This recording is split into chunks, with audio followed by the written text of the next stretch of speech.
New York State today filed what was called the most comprehensive lawsuit yet against opioid manufacturers, distributors, and members of the Sackler family.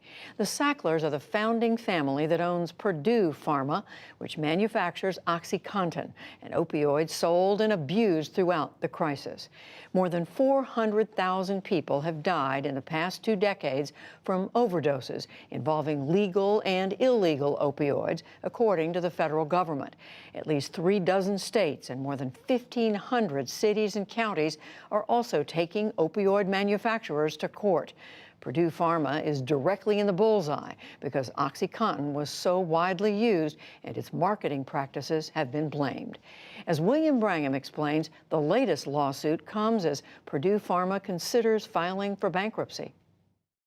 The concern is that if Purdue Pharma does file for bankruptcy, the ability of all those states and cities to recover damages will be greatly delayed and reduced by perhaps billions of dollars. In filing her state's lawsuit today, New York Attorney General Letitia James seemed to target that very issue. The suit itself explicitly seeks to claw back money from members of the Sackler family, alleging they fraudulently transferred profits from Purdue to themselves. This lawsuit contains detailed allegations about the Sackler family and their attempts to hide the vast fortunes they collected at the expense of actual lives.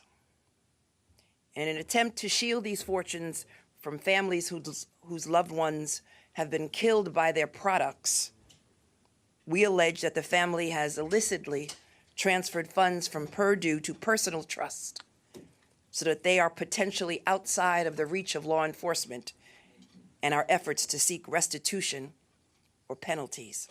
In a separate development earlier this week, Purdue and the Sacklers settled with the state of Oklahoma for $270 million, just months ahead of what would have been a televised trial where that state took Purdue to court.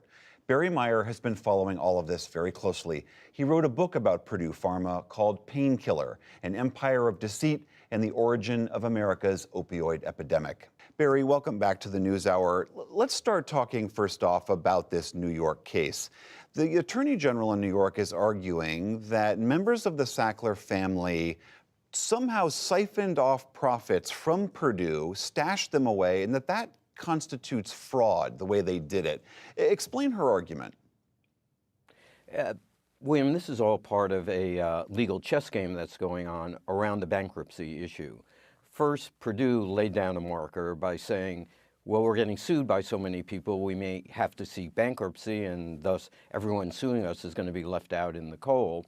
That spurred the Attorney General in Oklahoma to strike a quick settlement with them. And now New York is coming in and saying, wait a minute, not so fast. We're going to stake a claim that the Sackler family has been siphoning off money. So if you try to file for bankruptcy, we're going to go after them and claw back this money for restitution.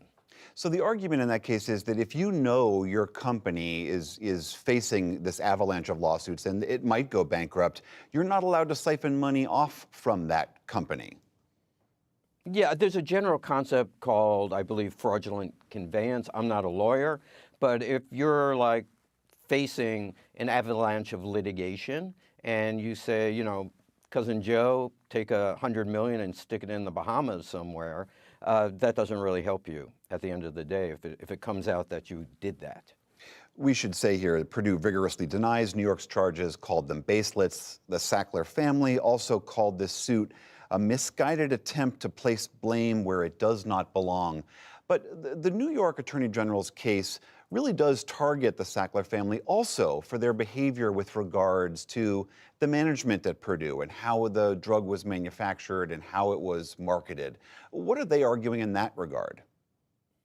You know, what we're seeing in all these lawsuits, and the New York Attorney General kind of went another step further, is the claim that the Sackler family was intimately involved in the operation of Purdue, that they directed some of the illegal marketing activities of Purdue or knew about them and benefited from them.